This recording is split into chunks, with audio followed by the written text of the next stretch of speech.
Welcome back to Highly Respected. I'm your host, Scott Greer, and today we're going to have another incredible episode. I know you guys were, whoa. Is it going to be an incredible episode? And of course it is. It's Monday. It's going to be an incredible episode today.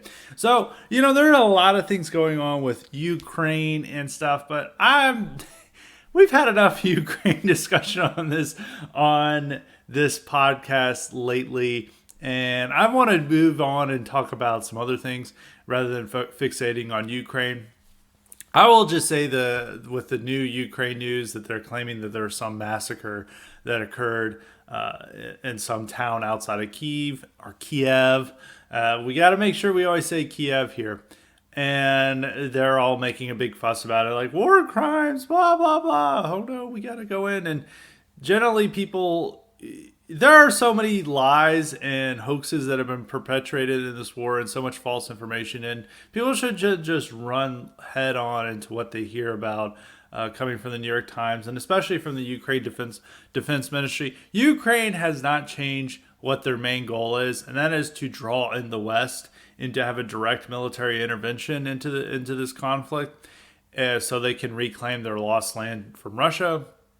They've been begging for this time and time again, and they've tried to do numerous hoaxes in order to bring the West in. And this is, what is the truth here? I think the one thing is that it's being weaponized to draw in the West and to exploit it to bring in people who are like, oh, there's massacres going on. They're killing civilians. And before we should probably wait till the facts are there. And the reason why Ukraine Defense Ministry and Ukraine is pumping this up is that they hope that this will be the key to getting the West involved into their conflict. So I think that's the one way to look at that. But that's probably the only real thing I'm going to discuss about Ukraine, directly about Ukraine in today's podcast. I'm going to talk about another favorite Greer subject, and that is Populist Inc. This is a topic that a lot of people always hear me talk about. And there is a new magazine that really highlights Populist Inc. in its perfect form. This magazine is called Compact Magazine and is founded by Sohrab Ahmari, a favorite of Highly Respected, Matthew Schmitz, who used to be a First Things editor, and some other guy who calls himself a post-leftist who ran a publication called The Bellows. The other guy is like their token leftist that they have along with them. The other guy's name is Edwin Aponte. I haven't really heard of the guy. I am vaguely aware of his publication, our former publication, The Bellows, but that's about it. And they've got some like these puff pieces about him. Anytime Populist Inc. does something, they always get puff pieces in reputable magazines that are sort of critical, but they're like fascinated by them. Like, wow, these guys are combining social conservatism with economic populism. Mind blown. Oh my God. And then they just give these guys that are like, the consensus is dead. The realignment is alive. And they're like, wow. I mean, that's like basically every article that covers these guys. So New York Times did a whole profile piece of them. Matthew Schmitz, who is older than me, he's like, I think 35 or something. Or maybe even 36. And this guy, he still looks like a child.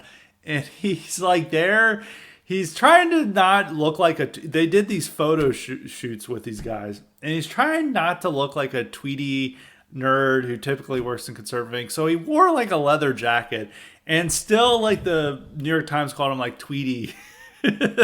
Like conservative intellectual that he's there. He's got his glasses on and he looks like he's just like a 15-year-old ready for his internship or something.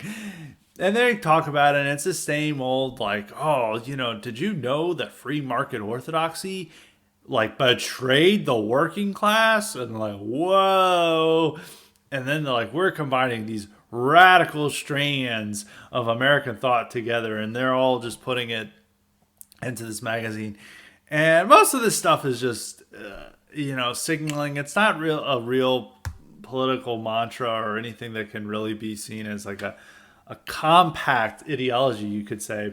And some of the criticisms I've noticed is, I think this was in New York Magazine that they had a criticism of it. It's like, that's too scattered shot. It's like everything's all over the place. Some of it was being ungenerous. So like they say they're populist, but yet they're very critical of the American people and their tastes and opinions. And it's like, well, a lot of left-wing populists would also be in that same boat, and so would many populists throughout history. Would have a tense relationship, you could say, with the people that they're supposed to be representing.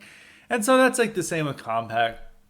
So they've been getting all these positive attention and like, wow, this is so epic that they're doing a magazine on their own. And all these, anytime that these guys come up with a new idea to like do something, it's always, we're going to do something bold and fresh. We're going to do something that no one has ever done before. We're going to launch a news magazine. And you're like, wow, that is bold and different from everyone else. I mean, there are all these assorted like Claremont fellow or projects that are just like, and it's like all like, we're doing something new and bold and different, something that conservatives would never do before. We're starting a magazine. And like, okay, that's been started many times before, and usually a lot of the magazines are just repeating the same stuff that you've seen in other places. So I think one thing before delving a little bit into this, I have to go into like, what is Populist Inc?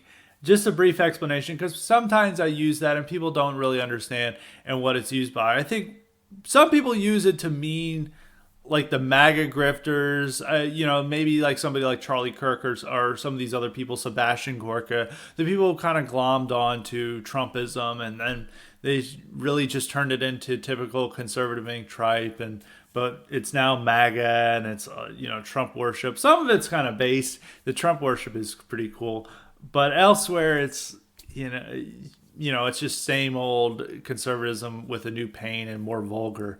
And that's usually sometimes what they say. But I don't really think that that's like the best use of populism. When I say populism, it's really these people who were almost to a man never Trump in 2016 and really never Trump even into like 2019 or 2020. And then they suddenly switched off and sometime in 2019. And then sometime with the fall of the alt-right in 2017 and 2018, they began taking a lot of the talking points that were only being discussed in the dissident right, as criticisms of libertarianism, criticisms of, the worship of the free market, criticism of, these free trade economic policies that gutted the middle America. And they started and a lot of the foreign policy non-interventionism. That's all these things. And so they began taking these ideas that were more respectable. They ditched the race and identity stuff, and they're like, that's too offensive. That's beyond the pale. But we're going to take some of the economic criticisms that they made and some of the stuff that they said about foreign policy, and we're going to make a respectable nationalism, a respectable national populism. And all these people really came to the fore in late 2018. Really, 2019 is when all of these people started to emerge and began, like the media began talking about them a lot. There's Yoram Hazony, Amari, Vermeul, these type of people, Adrian Vermeul, and some of these people you may be like, who are these? Most people probably listening to this podcast know who Yoram Hazony is, and so Rob Amari, former New York Post opinion editor, and now he's running Compact. And then Adrian Vermeul is a Harvard law professor who's like the lead integralist and wanting to impose Catholic theocracy in America. And so these people then began getting a lot more attention. And then they're like, this is the new bold right, which they no longer had to worry about associations with the alt-right because the alt-right was dead. And so they were able to emerge and say like, hey, look, we've discovered all these ideas and we're a challenging conservative Inc. Wink, wink. I mean, and then they moved ahead and gained all this attention and publicity and at a certain degree influence. So, because I've seen a bunch of other, people who were standard conservatives in 2016, 2017, 2018 who've moved over into pretending they're populist of some sort. Josh Hammer, Sagar and Jetty, all these people, they've kind of merged into, one big umbrella of Populist Inc. And these articles keep getting attention because they try to attempt and say that they influenced Tucker and that this is Tucker's movement. And generally once every 6 months, there is a new article about like the Tuckerism and the Tucker movement. And sure enough, there was one published just today or yesterday about the new Tucker movement. But I'm going to get into that in a moment, because really what I want to illustrate is how stupid and how these people just don't get Trumpism at all. I've already written an article for Revolver about how Sohrab Ahmari doesn't get Trumpism when he analyzed January 6th. Sure enough, he had another article, big article that a lot of people were discussing last week, that everyone was saying, oh, this is what the right needs to do. But it was completely antithetical to what Trumpism, national populism have been about, and really what the ideas we want to focus on. And this article was about how corporations have kneecapped unions. And you guys, all the highly respected listeners, should know that I'm a huge fan of unions and how based they are. This is almost, the article was almost written as a parody. It's almost like if I wanted to parody these people, I would write this article this way. And this article begins with highlighting the brave and bold efforts of these New York Amazon workers to unionize. And he celebrates this guy, this black guy, who is leading the effort there. And he's like, this is a bold populist figure. And he also tries to claim that corporations were trying to distract the workers from, organizing for their own benefit with woke capitalism and Black Lives Matter and all these stuff, when they just really wanted to encourage workers' rights. And that's all the workers care about, which it's wrong even by the figure that he's highlighted. The hero of the article is this guy named Christian Smalls, who he sees him as just a good, honest worker who's just wanting fair pay and fair, regulations at the workplace and just, better benefits. Fine, that's we can all agree with that. But then at one point, he's like saying this guy was organizing an effort, but in the summer of 2020, Amazon and other corporate giants took the matters and tried to distract the public by embracing Black Lives Matter. And it's the impression is given that this Christian Smalls guy who is black is somebody who is just totally focused on workers' rights, and he's not falling for woke capitalist tricks such as backing Black Lives Matter. That avoids that Christian Smalls was also a Black Lives Matter activist who organized BLM marches, spoke at BLM rallies, is pictured numerous times wearing Black Lives Matter gear. He is himself a Black Lives Matter. He's made statements that essentially Black Lives Matter cause is the same as his. So that deflates Sohrab Ahmari's argument there. He of course doesn't acknowledge that, but he continues on with his fantasy. He goes on into his article talking about how there was this huge liberalization pushed by evil, Republicans and corporate bosses. I mean, this is very much what you would have seen in, say, like the New Republic or Vox or Slate or one of those publications where he's saying this stuff.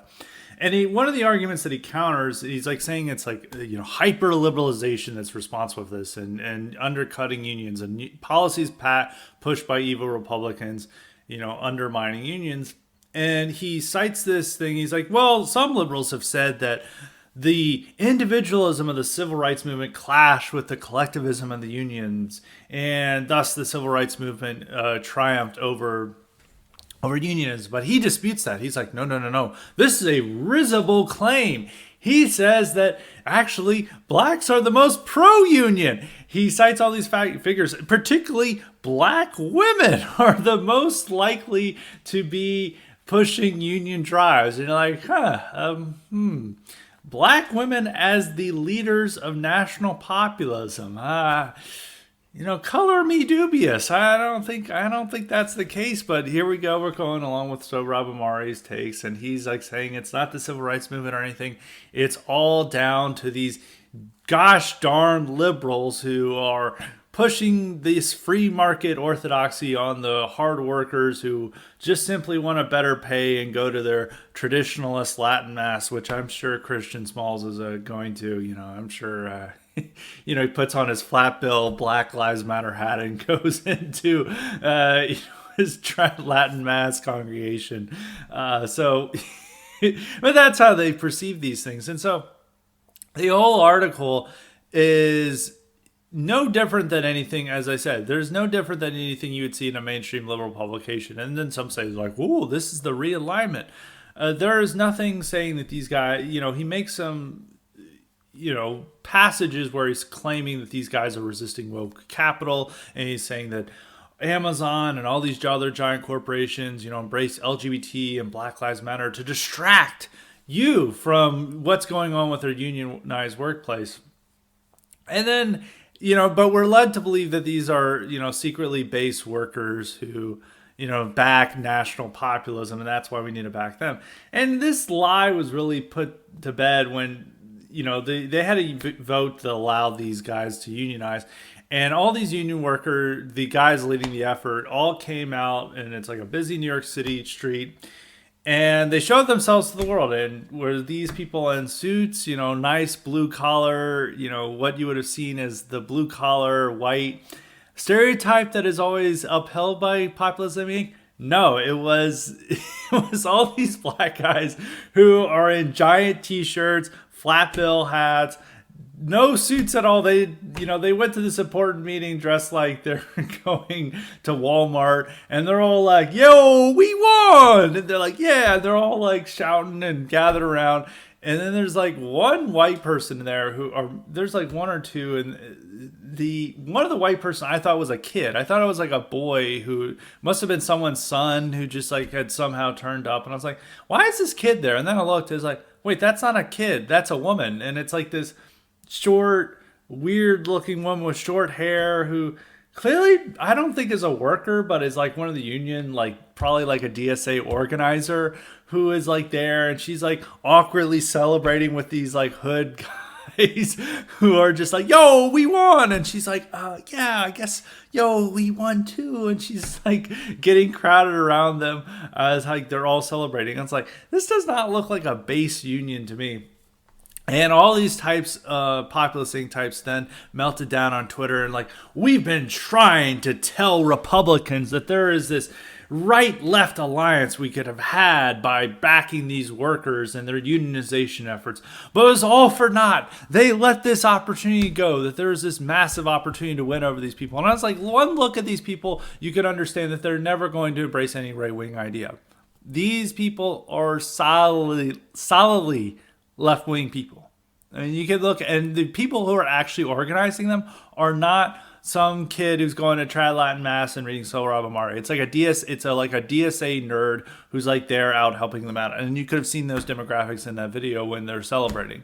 And this is not like some weird realignment happening. And really all this stuff is done is just to win over the press and the media, not to actually articulate a particular point of view. But even reading the Sohrab Ahmari article on unions, it totally proved my point about unions, is that we're not actually helping out our demographic. We're helping out maybe enemy demographic is wrong, but we're helping out our opponent's demographics. It's like we are, he's talking about like blacks are more unionized than whites, and like they're more likely to unionize, and et cetera, et cetera. It's like all these non-whites, and like looking at them, it's like, why am I supporting this demographic? Like, this is like, why am I trying to win over these union voters? Like, you've been telling me for years and years that it's like a hard-bitten, blue-collar guys out in Illinois or Michigan and Wisconsin, with Slavic last names, and they're all just, coming home from their steel factory. And now unionization effort is the person that we should see as a black woman. And looking at how black women vote, and even like anybody's interactions with black women, ordinary black women, you should say, this is not a right-wing demographic. And why are we backing this? It's like, okay, we see corporations as the enemy, but if you look at what's happening with the Disney fight, a lot of what Disney is doing is due to response to their own employees. This isn't just, the evil executives in Disney sitting there, like, how can we destroy conservatism and their values? We want to groom kids. And they're sitting there. It's like the Disney executives didn't want to say anything, or preferred to stay out of the what they call the "Don't Say Gay" bill in Florida. I know you're not supposed to say that, but that's how it's like said. That's what the bill is called in the media. Of course, that's not what it's about. We'll get to that much later, but I just want to make to this point is like saying They were pushed by their own employees. There were employees like out picketing and out sending angry emails to the leaders, getting so furious, and they're like, "We're so mad that you are not doing more to oppose this bill. We demand you take action," and stuff. And so, and if they had a union, I mean, I'm sure there were some of these unions who were also pushing for this measure. And I think if you looked into it, it's like, yeah, unions that worked with Disney were pushing for this. And all of Populist Inc. and even all the conservatives are now fixated on this bill. And one of the groups pushing that is making Disney and all these other corporations do this are their own employees. And now this is not the case. There's differences. Like the guys working at like a steel plant in, Michigan probably aren't going to be the ones who are going to be demanding that a company, teach LGBT ideology to first graders. I would understand that. That's not every workforce. But a lot of workforces that people want to unionize or that they have there, this is what they're going to be doing. And you could argue, okay, maybe these guys are white collar workers or whatever. But like conservatives want to unionize everything. Our Populist Inc. wants to unionize all these workforces. They always say, it's like, imagine if DoorDash was unionized and how base that would be. And it's like, if you ever met like a DoorDash driver, I mean, I don't want to attack too many of these people. I've actually never used DoorDash. Some people have, accused me of being an urbanite who's always using DoorDash. I have actually never used DoorDash. I dash for my own food. But like, I've had friends that like who've ordered food and bring them there, and it's like these guys coming up are like the DSA demographic who are listening to Chapo and Fausch. They are not people who are coming up to you and they've got their giant crucifix and they've got a rosary in their hand and they're like ready and they're like jacked. They're ready, they're just been, so oppressed by corporate overlords. It's like, no, it's like a lot of these guys, it's the lumpen bourgeoisie. This is like the best way to say it. It's like the lumpen bourgeoisie, which is the core element of DSA and Antifa and a lot of the dirtbag left who make up a lot of these new service industries, and the gig economy that we have. A lot of that, the elements that are making that up are a part of the DSA, Antifa, praxis are the demographic for them. And you could just look at it by the people who are like driving you around in Uber. I mean, sometimes as immigrants, those are probably better than the white people who are driving you around. I don't want to like attack the workers. I mean, there are like good base people who do these things. So I know there's probably going to be somebody who works DoorDash who's going to be doing this. I actually do know a base poster who's, he's trying to find work right now. And so he's doing DoorDash on Twitter. So I don't want to attack all of them. I don't want to say like these people are just like scum and stuff, but I want to like looking at generality, looking at the majority of the people who are doing this, it's either immigrants or it's, DSA types. That's probably the majority of the people. And I would say even the immigrants are probably better than the white people who do this. At least they're not like, like having a Black Lives Matter flag. They can hardly speak English. So you probably and they're less likely to mess up their order if they find out you're right winger or something, or have like a Trump flag in your house or of some sort. So, but they're obsessed with this idea of the workers of like, if we, do what they say and get them unionized, which is one thing going to, cause costs to rise for consumers, and it's going to cause people to have worse service as well. And, it's going to disable their type of, the type of service that people use these things. So it's going to upset consumers. At the same time, you're strengthening enemy elements that are used to oppose your interests. So like a DoorDash union or a Uber union, they would push for like anyone accused of being a right winger, we deny them service. And they're already doing that with some places in tech platforms. On Airbnb bans anyone that has like ever been accused of being a right winger. I mean, you don't even need to use your place for political activities. You just need to be accused of being a right winger. Michelle Malkin's been banned from it. Lauren Southern, Fuentes obviously. He's banned from everything. All the go through the list of people who have been banned from Airbnb, and they could just want to explain that to DoorDash and to Uber and to all these other gig economy jobs where they would advocate for not selling the stuff. And that's what a lot of these Amazon unions would do, is that they would like say, we don't want to ship these books. And Amazon's already been banning a lot of books, and they could just like, the unions like, we have some transgender worker who was really triggered and traumatized by the fact that she had to package some anti-trans book or something. And, the union would make this their cause. And a lot of these unions advocate for LGBT ideology. The one misconception that they have is that unions are fighting against woke capital. When if you ever look at a union that is not a traditional blue collar industry, such as carpenters or something, or builders and something of that sort, they all are like have pro LGBTQ stuff, pro Black Lives Matter stuff, all the works. Anything that you associate with the woke capital, generally union support. And so they're not. I don't know why you want to help an enemy element out. All these people like to talk about Carl Schmitt and the friend-enemy distinction, when all this is like, we're going to hurt our friend, which is the middle class, and buying and states and red states that have become prosperous due to their their anti-union laws, and we're going to go over and we're going to support one of the strongest elements of the left and make them even stronger and help them expand even more, for some purpose of some realignment, so we can really, the whole purpose is just so they can keep getting puff pieces in the New York Times and Washington Post, and that's it. And whenever they want to bring up unions again, is like the reminder is that the largest union in America is the teachers unions. And you can't, I think over the last 2 years, most conservatives are aware that teachers unions are a major problem in America, and a major threat to historic American people. With they're all like turning into activists. Thankfully, thanks to what we can see on TikTok and Lives of TikTok and other accounts that are collecting this stuff. I mean, these people are all promoting masking kids 24/7. Promoting anti-white racism, promoting LGBT stuff, grooming the kids, as a lot of the people like to say now about this bill, the anti-groomer bill in Florida.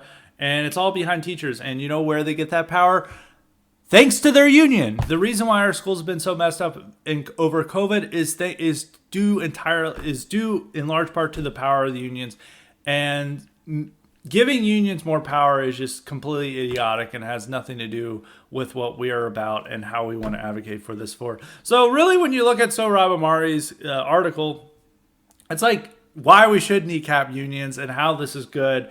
And, there are so many other problems in America that it's probably due to other things instead of deunionization. It's like a lot of what the problems that ail working class, it is this, a lot of these jobs have left.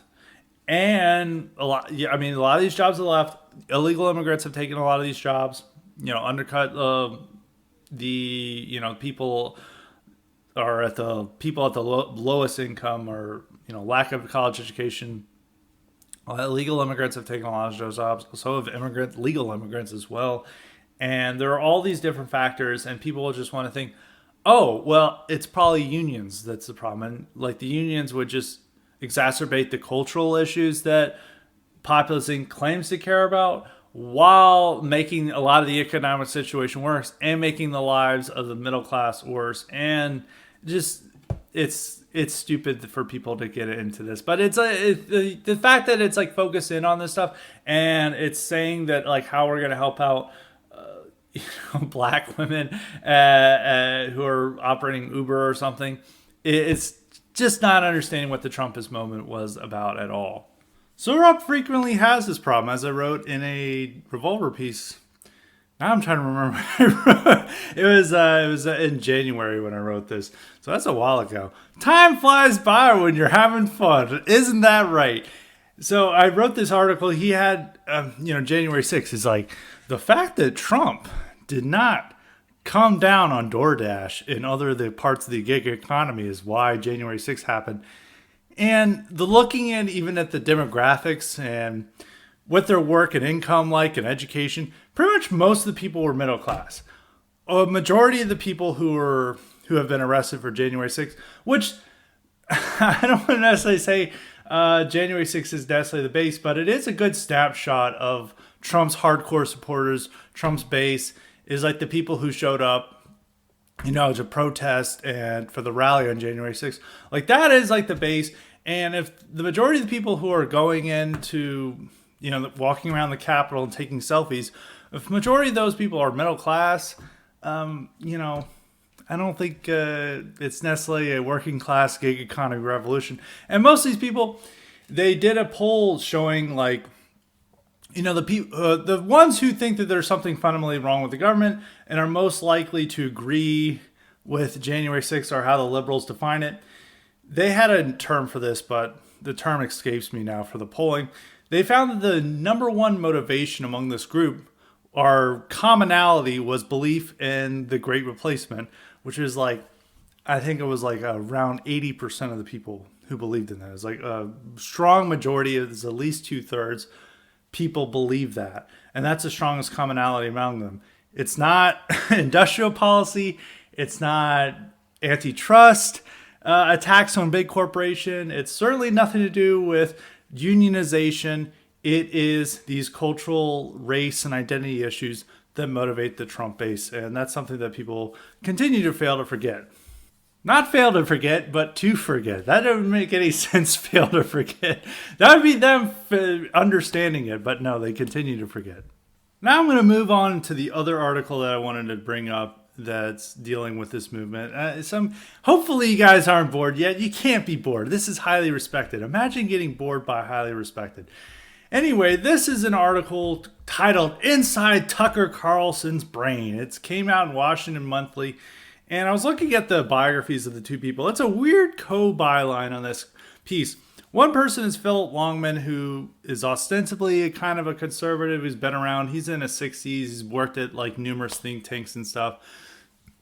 And you would think of this person. And then the other one is this person I've never heard of, Gabby Birnbaum. And she's like there. And I'm like, who is this person? And then I look up who Gabby Birnbaum is. And it's somebody who just like graduated college last year, paired with like this dude who's been like a serious think tank person, or considered a serious think tank person for many years. And then the article itself is odd because it's a meaning to be an analysis or just kind of an investigative piece, but then it comes up with all these like random opinions like that are just inserted into the piece, which is not just like addressing what the author, it's not clear whether this is just like a straight news piece that is looking at a phenomenon and seeing how it is. But then there are a bunch of random paragraphs that are inserted in that are meant to be, showing what this thing's about. And there's one that's really weird, saying about the boundaries of what Tucker Carlson's saying. Because they're saying he's a threat to liberalism and democracy here. But they're also saying, like, this is really interesting what these guys are saying that are equal to Tucker Carlson. And this is what the paragraphs say. Today, the stakes are much higher. At a time when liberalism is being tested by dictators or would-be dictators, both at home and abroad, we cannot risk doing business with people who won't forthrightly commit to at least the core classically liberal values at the heart of our constitutional republic, including, most notably, democratic pluralism, limits on inherited privilege, and the rule of law. That includes Carlson, who has passed beyond redemption, but there is a remarkable amount of substantive overlap between Democrats and Republicans on many of the policy questions Tucker or Carlson deals with. And it is just possible that at least some of the self-styled conservatives crowded into Carlson's head might come around to discovering that they are liberals after all. Wow, that's quite heartening. I'm not sure who is threatening democratic pluralism or who's trying to bring back inherited privilege. I don't think anyone is trying to bring back inherited privilege or questioning the rule of law. It's just like gobbledygook, but they're like, Tucker Carlson is beyond the pale of acceptable discourse, but he does engage in these ideas that we should take seriously. And one of the weirdest things about this article is that Tucker Carlson is primarily famous for talking about the identity, race, and culture stuff. people, like, they try to cancel him for talking about great replacement. They try to cancel him for talking about anti-white racism. And even what the article begins with, it talks about why he should not see Russia as a threat. And his first thing is saying, like, Russia has never called me a racist. Russia's never tried to impose this LGBT stuff on my kids, and etc. That's what he discusses. And that's how the article begins. Like, this is what Tucker Carlson's ideology is about.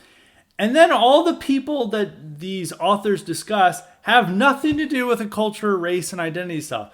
It is all the respectable post-liberals that he talks about. The first person she brings up is Rod Dreher. And you're like, you gotta be kidding me. Every person that she named, or the writers name drop, are people who disagree with Tucker on Russia. And they're like, whoa, we support Ukraine. Putin is really evil. You know, they may oppose intervention, but they're, you know, one and the same when they look at Russia as like an evil state that is uniquely more evil than the globalist American empire. To that, and believing that, and they're definitely not caring about being called or they do care about being called racist, but it's only false.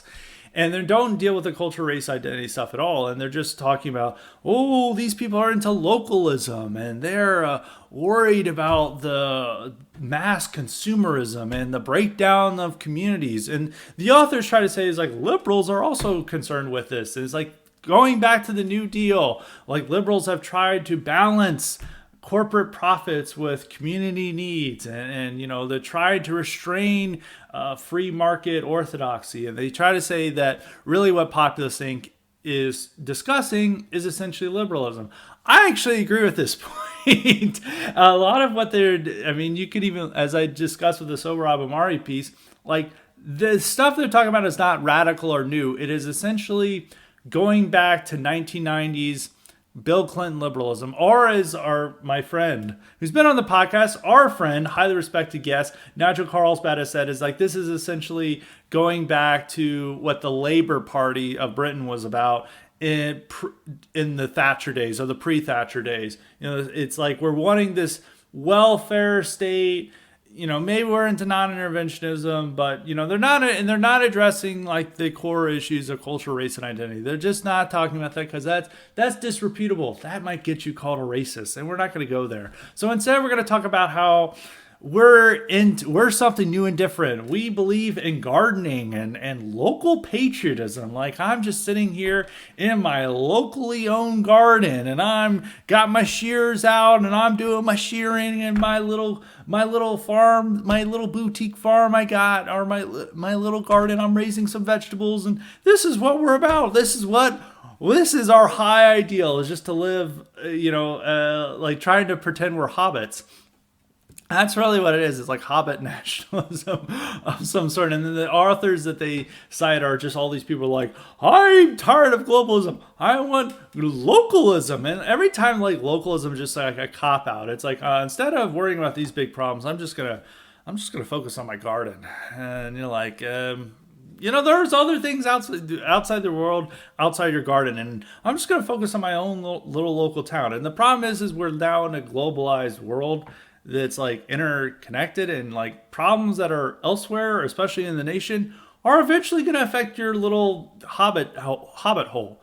I mean, and it's like even if you're thinking about small towns in America, it's like, I always try to argue this with like people who just like claim like small town America is like some utopia, and people are out there, everyone's like blonde hair, blue eyed, jacked bodybuilders who are doing push-ups in the middle of the street at 1:00, all synchronized, and everyone's healthy, no one's having seed oils, like there's nothing. And it's like totally out of touch with like what rural life is. I mean, there's like many of the problems that are elsewhere in America are there in rural America, and in some ways more pronounced, especially when it comes to drug addiction, and even in some cases with obesity. I mean, obesity affects like low-income people more than anyone else. And so you'll see, you're not necessarily seeing starvation out there, and there's a lot of blight and just a lot of negative problems out there. So, and those are all part of, what's happening globally. And you're like, your little local town is not going to take on America. It's not going to be your own little nation. It's just a cop out for not wanting to address the serious issues and just pretending you can, be out your garden with your little shears and you got your G.K. Chesterton book in your pocket and you're just doing that. And now everything is fine and dandy and like, I'm just a front porch Republican. They also bring up like Front Porch Republic in this article. Most of the listeners probably don't remember this. I mean, it's still around, but it was like this joke website that would just like talk about like front porch solutions to the Trayvon Martin case. It's like, well, I think we need to get blacks and whites together and bring out some sweet tea and we can solve the Trayvon Martin case. We can solve race relations, but we got to do it locally. And this is essentially what they were about for this. So these guys are just like cop-outs and they're pussies and they're just wimps. I mean, these guys, like, they're not addressing any serious issues. So she's going, or I keep saying she just because the younger author, but it's they, man and woman. They may not put their gender pronouns, but we can guess what they are. They are talking about these all. And so they go through, they got Patrick Deneen. If you've listened, I said read, but it's listened. If you listen to my IQ supplement on Patrick Deneen and his book, Why Liberalism Failed, you'll see this, what they're talking about. And they go through all these writers who really aren't what impacting what Tucker is discussing and really what he makes an impact on. As I said earlier, really, if you look at his hot topic segments, the stuff that really riles people up and gets a lot of attention, it's all the stuff that deals with race, culture, and identity, and even going at American foreign policy and the globalist American empire at a stance that is much more uncomfortable for people like Roger and Patrick Deneen, who will just say, "Oh, I'm opposed to war, but I think Putin's really evil, and we got to stand with Ukrainians and blah blah blah." But when somebody's like, "No," Tucker's like, "I don't stand with Ukrainians." They get really upset with that. They'll get really discomfort. So Tucker goes much further than all these guys. And then the article just appears that what really motivates Tucker is concerns about these localism, concerns about, market economics, and, some of these boutique critiques of capitalism that don't really offer a replacement for capitalism, but are just there to please writers like the people who wrote this article. And that's what it is. And that's not really what Tuckerism is about. And I think it misstates it. And they are completely right that a lot of these guys are just liberals when you look at their policies. I mean, they're not very much different from what liberals were like in the 2000s and the 90s. The one thing that's wrong with this article is that they claims that liberals have become horrified by what's happened with the free reign of the free market and like liberalism they see run amok, and that's not true at all. Like, liberals are more pro free market and like more pro corporate power and more pro war than they have been ever before. I mean, they're essentially straight up like neocons, but instead of like, they also want your kid to be transitioned, and they're fanatically worship Black Lives Matter, and so that's what they're into now, rather than what they were into in the 2000s and 90s. I mean, they love globalism. They love corporate power. So that's mistaken. And also the article is stupid in that it's like, Patrick Deneen didn't title his book Why Liberalism and Conservatism Have Failed. He was just wrongly attacking a Fox News cartoon version of liberalism. And really what he meant in the article was like classical liberalism, which, modern conservatism is essentially a part of, and modern liberalism is too. And that's what it essentially was saying. It's like an asinine comment that was trying to be pedantic about what he mean by liberalism. And most people know what they mean by liberalism. But the main problem with liberalism is that these people who are anti-liberal and post-liberal don't define what liberalism is. And it just becomes a boogeyman that they blame all issues for. And and as I said in my IQ supplement on Patrick Deneen, his book essentially says like the reason why we have mass depression, mental depression, not economic depression, and communities are broken down and there's all this enemy and just things that are going wrong in society is because of Machiavelli's thought. And I was just like, I don't think that's a good explanation. And that's definitely not what Tucker's saying. So these puff pieces into what Tucker's mind. There's all these articles that are like, what is Trumpism? What is Tuckerism? And whenever they do this, they always interview people that are not nationalists or populists. There was a Time magazine article, I think it came out in 2018 or 2019. It's like, what is Trumpism beyond Trump? And everyone they interviewed was now anti-Trump. And they're like, actually, I'm anti-Trump. And they're like, what? This is Trumpism. And it's all like economic policy, industrial policy, and some minor touch of social conservatism, but no mention of immigration and racial issues. And that's apparently what Trumpism. And these newspapers always do these with these puff pieces.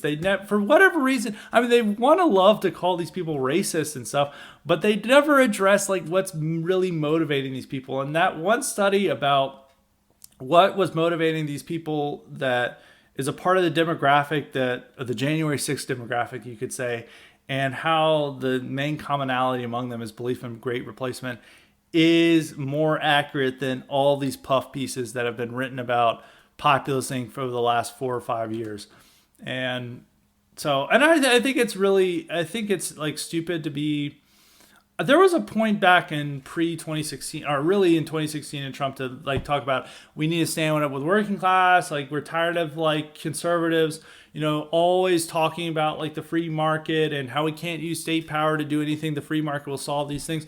But that view has, like, the views that we're arguing against in 2016, those have been relegated to the margins. Like, nobody seriously believes that the free market is going to solve big tech censorship.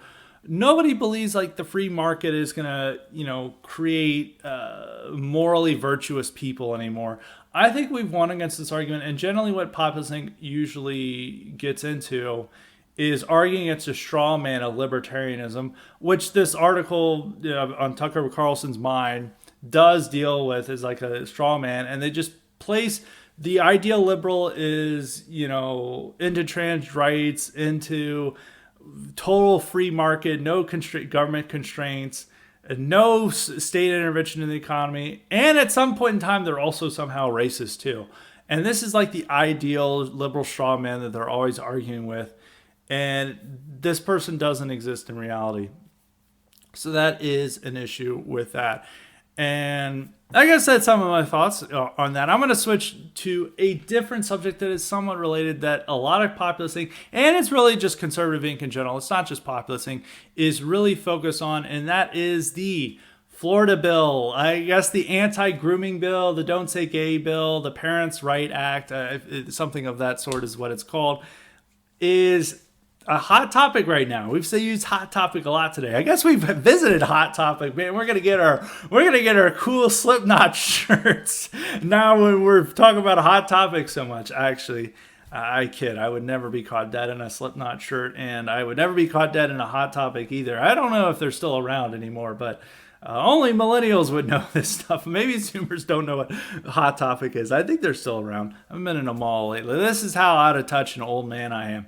But going back to the Florida bill, what happened is Ron Desantis recently signed into law a bill that prohibits, sexual education for kids from kindergarten to third grade. Should be a standard practice. I don't even think that the sex education and like LGBT stuff is taught that much to kindergartners to third graders. I know there are a few examples out there, but most of the stuff that's being taught to is when they're in fifth grade or in middle school, and definitely in high school. Not necessarily too much against like kindergartners or third graders. There are some examples, like I think it was like a school in Texas, and it was doing like gay pride parades with like kindergartners and stuff. So there's like some ridiculous stuff that is there. But this is all that the bill is saying. And then somehow liberals like decided that this prohibits all teachers from saying the word gay. It does not, which conservatives have been highlighting the hypocrisy on the lies of this. And they've really turned this issue into, the civilizational conflict of our time. That Ron DeSantis is single-handedly taking on woke capital in the form of Disney, because Disney is seen as the figurehead of corporate opposition against this bill, and how they're taking on the groomers and others with this bill. But one thing that has to be kept in mind, I don't like, this bill is good, but it's in an ideal world, it would be unnecessary. Like 10 years ago, like people were like, why do we need this bill? And even now there's like, maybe you don't need this bill, but it's more of a reaction to the outrageousness that they see in grades above third grade and what's being taught to kids. And there is worry that that stuff will be taught to younger kids. So it's essentially banning something that could happen theoretically, but isn't happening much on a grand scale, when the thing that's happening on a grand scale is completely unaffected by the bill. It's like saying, like, as soon as you turn 9, then we can groom you. Then the teachers can groom you, but not, you have to wait till you're 9. And that's somewhat of the argument that's taking place in the fight over the bill. People think it's like protecting all kids, but it's only kindergarten and third grade. And so most of this crazy stuff is still going to be taught. And really, it's not kindergartners and third graders who are the main target of this. It is the kids who are generally in the grades that you would have been taught sex ed. Because I think I was taught sex ed in like 5th grade. Way back in the day when I was a kid. That's a long time ago. So things may have changed, but I don't think that they're necessarily teaching... And they restrict it from 4th grade and 5th grade due to the understanding that that's usually when they teach kids sex ed, or into middle school. So that's just the weird things that are going on with that. But people have really gotten into this idea that this is like the civilizational fight of the century, and especially when it comes to Disney, because it's really moving in with like Populist Inc. and Conservative Inc. are really joined in forces here. Both sides have really, hated each other and critiqued each other, but now they're joining in behind Ron DeSantis, in large part because they think that this can now make Ron DeSantis the new leader of the right, and they can push Trump out of the way. And I mean, it is like it's an issue that's hard to support or oppose unless you have the wrong facts, or you really think kindergartners and third graders should learn, sex ed and stuff. So they really, it's something easy to support. And now they're just going about like, this is why we need to go to war with Disney and boycott them and break up their industry in order to secure an existence for base Floridians. And going with that, and some of them have like threatened to, hope that Disney leaves. And it's like, Disney, does... there's tens of thousands of people who are employed in Florida by Disney. Disney brings in a lot of and it brings in a ton of tourist revenue. I think Orlando would cease to exist without Disney. So they're going into this fight. Disney isn't even that serious about it. They're like, we're just going to give some money to some left-wing groups and whatever, but we're not going to move or try to do anything that's going to really jeopardize our relationship with Florida. Or really go to war with Florida. We're just trying to make our own employees happy that we're doing something. And both sides of this are kind of signaling at each other and talking about this thing and believing that this is like the more civilizational fight than it is. And the other side is like saying this is a return of anti-gay rights, that the right is turning homophobic and it's going to put gays back in the closet. It's going to end gay marriage, and this all has hysteria, which none of the people on the other side are even arguing for. I mean, it's like Dave Rubin types there who are like, oh, kids should have to wait till they're 13 to learn about, being transgender rather than 6 or 7. And that's the general point. So I would take this view of the whole fight is, yeah, obviously DeSantis and them are on the right. I don't know how you could oppose this bill. It's good that the bill is there, but it's not necessarily the civilizational struggle that the media is making it out to be. And it's almost more of a sign of a weakness. As I've continued to talk about, it's like, there's been this losing battle in LGBT stuff for so many years that they keep trying to build a wall and say, this is our final stand. And they're now trying to do it over, trans athletes in women's sports. And now the other fight is preventing really outrageous stuff being taught to kindergartners. And it's not so much like a victory that they're like pushing them back. They're just holding a tide. And even with this issue, unlike the trans athletes in sports, I think the trans athletes in sports is probably more of a prevalent issue than the sex ed to kindergartners and third graders.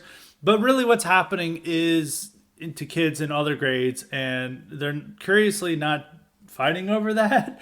And I think that would be the real issue to fight over. But I mean, not saying that I think maybe this can lead into that and that people want to expand. But it is almost in some ways of a performative cultural war issue that rather than a substantive one.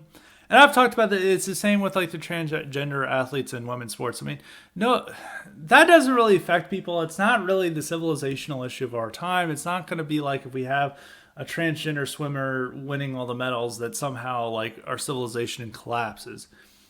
With this, I think if they were to, like, all kindergartners were learning this stuff, I think that would be very bad. But fortunately, I don't think that they're all, except for, a very few minor exceptions, is not really happening. What's really happening is that it's being taught to kids who are much older and their need to fight on that issue, rather than pretending that they're actually doing something about a problem when it's actually not addressing the real problem. It's more circling around it and giving red meat to the base. But I do worry that the one effect of this might be is that liberals decide to actually start teaching this stuff to kindergartners and first graders and second graders, just to own conservatives. Then they will do this. It's like the same with like anti-masking stuff. It's like they've decided to make kids, like in Virginia, they Northern Virginia schools like decided to keep masks like super masked, and like put more restrictions on them just in response to the Republican governor saying wanting to ban masks in school. And so they just like decided that we're going to actually make it stricter and harsher on the kids in our schools just to own Republicans. And they may try to do this, but it is like kind of a ridiculous issue that's happening. But it is like platforming DeSantis, and I do think the reason why conservatives and populists are thinking it is so important is because they do think can be the issue that makes DeSantis the leader and puts Trump aside. I don't think that's going to happen, just due to Ron DeSantis' numerous limitations that I've outlined in this podcast before, such as, he doesn't really have charisma. He's not really that energetic of a speaker. He's not somebody he's somebody who really can't speak off the cuff like Trump can. He does a good job of handling the media and stuff, but it is almost like you've got a store brand Trump who needs note cards in order to succeed in dealing with the media and saying like the applause lines. And generally the applause lines and the jokes are nowhere near as good as Trump. And people just don't see him as the leader. They still see Trump as the leader, but conservative media wants to make DeSantis appear as the leader over this issue. So that's why they're giving it a lot of importance. So that's it for the discussion today. Now on to the cognitive leak questions. As a reminder, you too can get the power to ask me questions if you sign up for the cognitive lead option at Highly Respected Substack at highlyrespected.substack.com. And make sure to sign up for the IQ supplements there. There's 2 questions here today. The first question comes from Tom. He asks, Scott, I saw you tweeting out about Populist Inc's love of talking about power. What do you mean by this? Why do you think that they sound like Shredder? And so I had a tweet last week offering my assessment of Populist Inc and some of these people who are talking about it. And this also deals with some of what we were talking about with Disney and Ron DeSantis.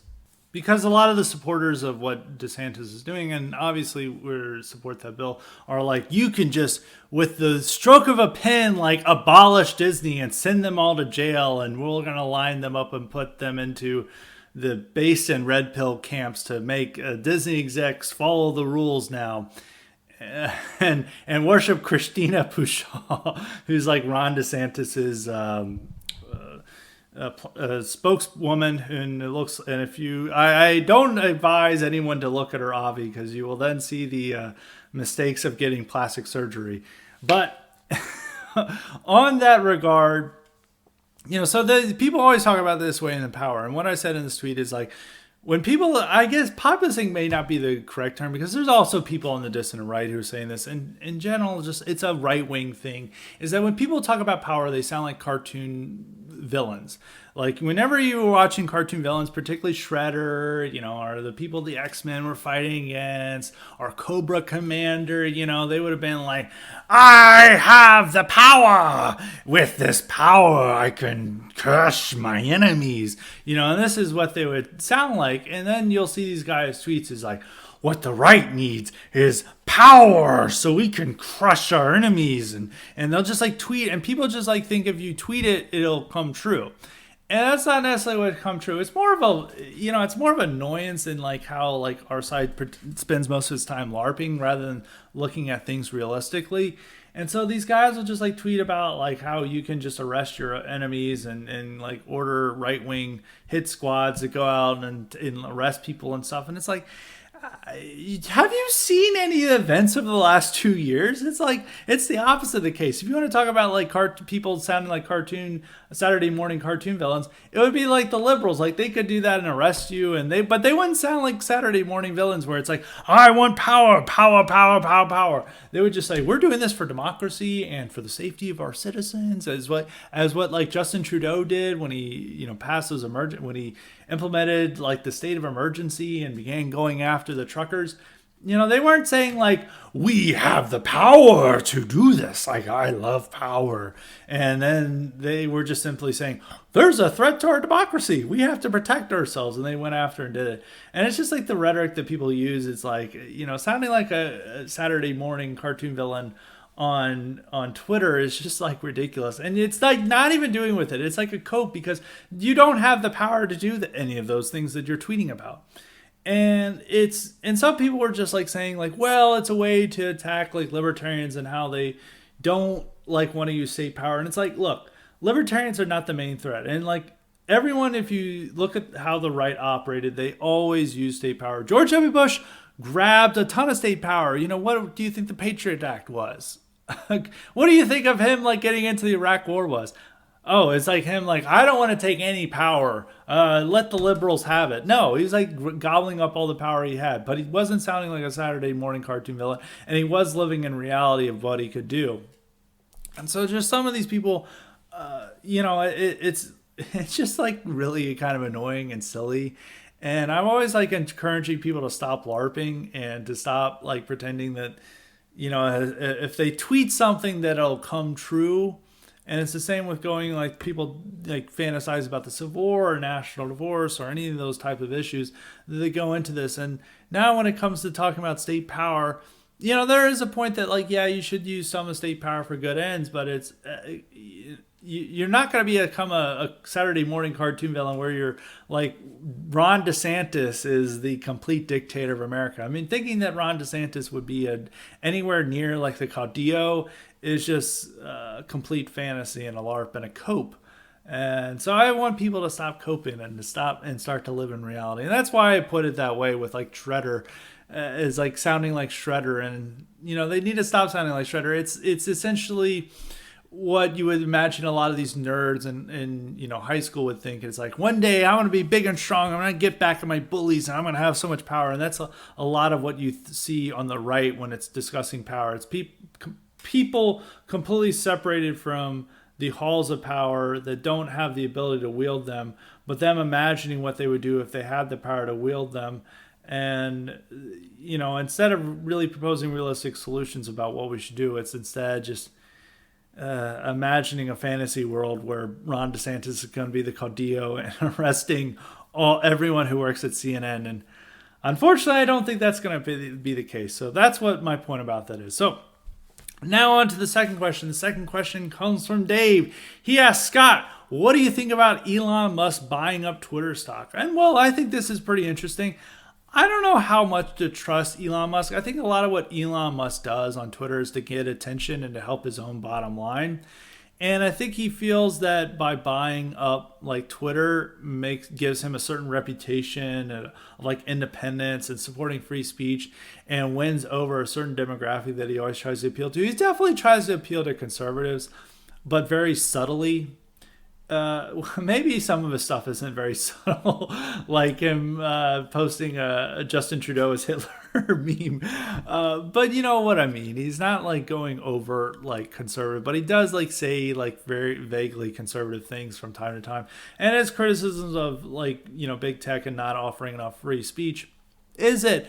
And I think it's like him buying Twitter and him running it with free speech principles in mind would be really good. We'll have to see what happens with this. I mean, you got to always be skeptical of Elon Musk.